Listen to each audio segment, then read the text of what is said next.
Chapter 20. The next morning, we head out to walk. But something's different.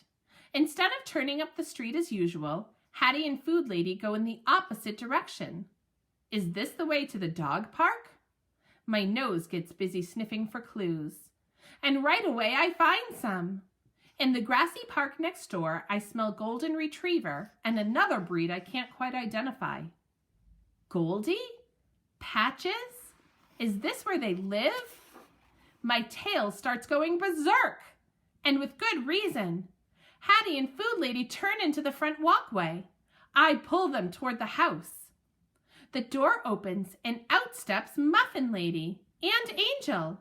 And more good news, Goldie and Patches, on leashes. Wowee! My whole body wiggles with excitement. Sup, ladies, I say. Our noses and tails go wild with friendly greetings. I almost can't believe it, Goldie says as we bound down the porch steps. Angel's coming on a walk with us, after all this time. I'm so full of hope, Patches says in her lovely voice. Maybe our precious Angel isn't lost to us after all. Never lose hope, I say proudly. I didn't, and now I have my Hattie back. What could have happened? Goldie says. Get this, I say. Turns out she was changing all right. Into a squirrel. Horrors! The ladies gasp. Yeah, it was pretty frightening, but luckily I saved her, in the nick of time. You saved her? Goldie says. What did you do? Patches says. It was nothing, just doing my job. Tell us, Patches says. Let's just say I can be pretty ferocious when I put my mind to it. Goldie looks like she wants to disagree, but thinks better of it. Wow.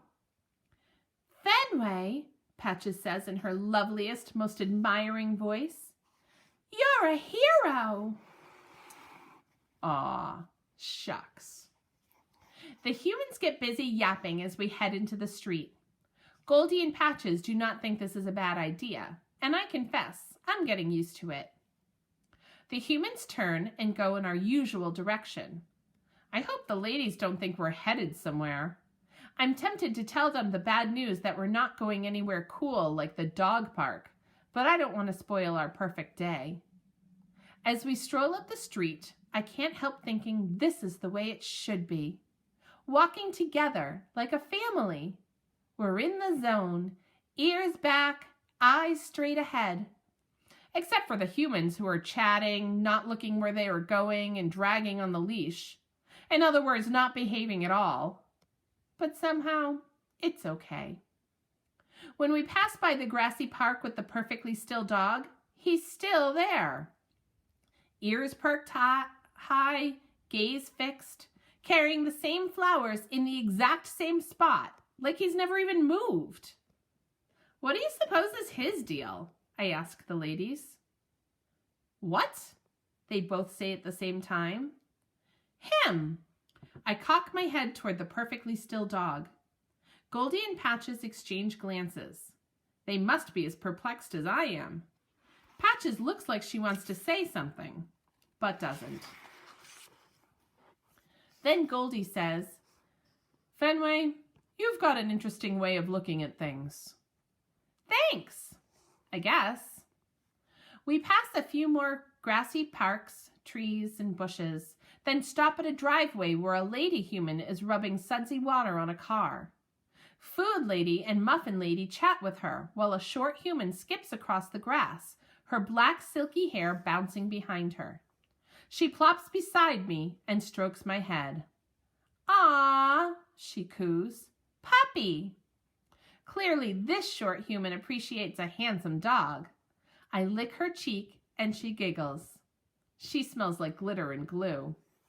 She smiles at the short humans. "Zara," she says. Hattie nudges Angel, her eyes wide. She smells like she's getting an idea. Farther up the street, my ears pick up a familiar sound. Tinky, tinky, tinka-too! That musical truck! It's headed straight for us. Hattie and Angel must recognize it too, because their energy surges. They hold out their hands to the tall humans, who give them flimsy little papers. Hattie and Angel bounce on their toes, eagerly awaiting the truck's arrival. Obviously, they are ready to confront the monster like a couple of ferocious dogs. I guess they've been inspired by a certain canine hero. But can they handle this evil on their own? I hardly have time to decide. The musical beast appears, its tinkly mute voice blaring. "Go away, you nasty truck!" I bark, leaping and thrashing wildly. "If the leash weren't holding me back, I'd... Fenway!" Hattie shouts. She's pushing her palm toward the pavement. "Down!" I know this. I drop to the ground and lie at her feet. Hattie pats my head, her body radiating total happiness. "Good boy, she says. She sounds deliciously wonderful, just like the treat that sails into my mouth. The ladies look on, impressed. What can I say? And the short humans are just as successful in getting what they want.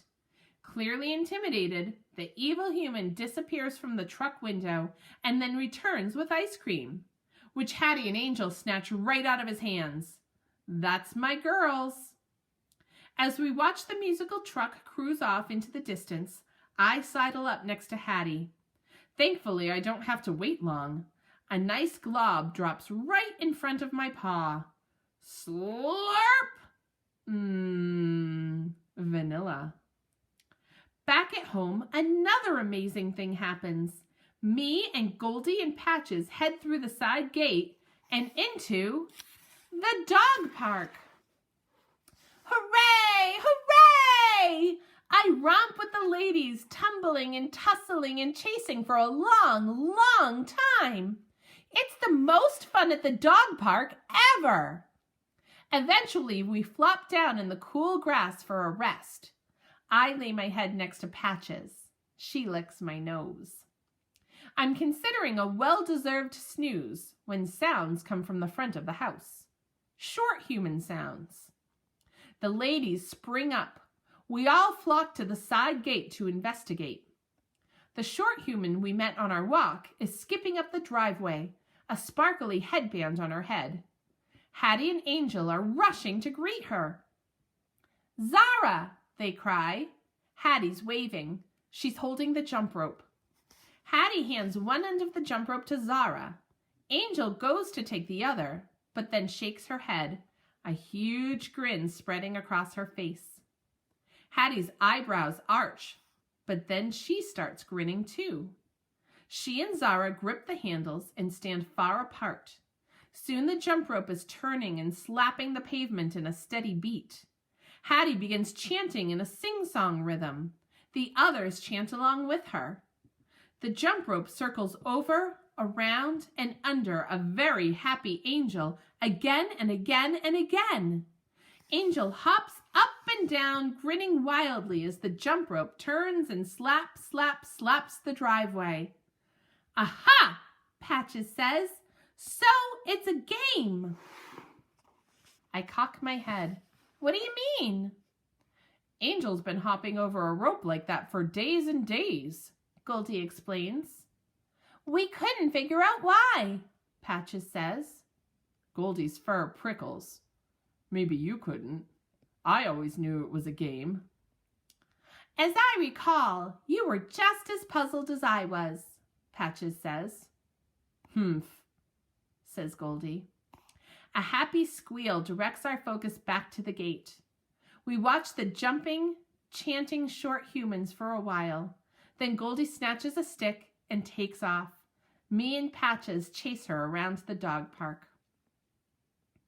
When it's dark outside, I finally have Hattie all to myself. I'm cuddled in her soft and cozy bed. She kisses my brown paw, then my white paw. She showers my neck with kisses.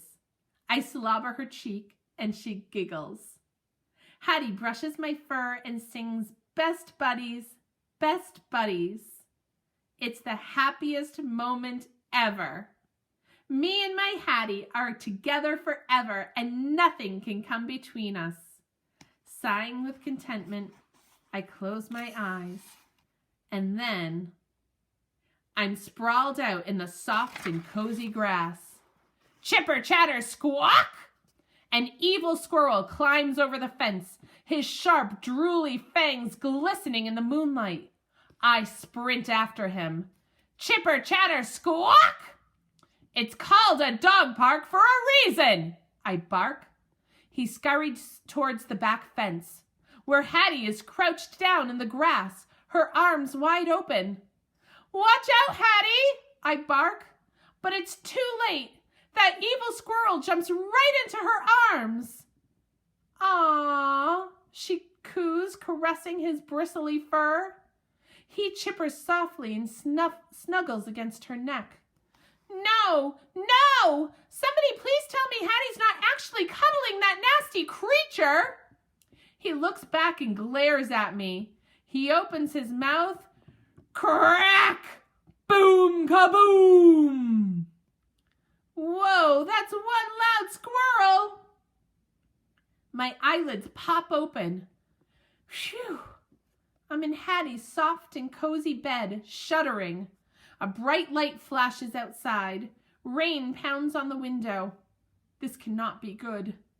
Hattie's clutching the used-to-be bear. She reaches for me. Best buddies, she whispers. Shaking with courage, I crawl onto her chest. I nuzzle against the used-to-be bear. Hattie strokes my back. Making Hattie happy is a big job, but luckily, I'm a professional.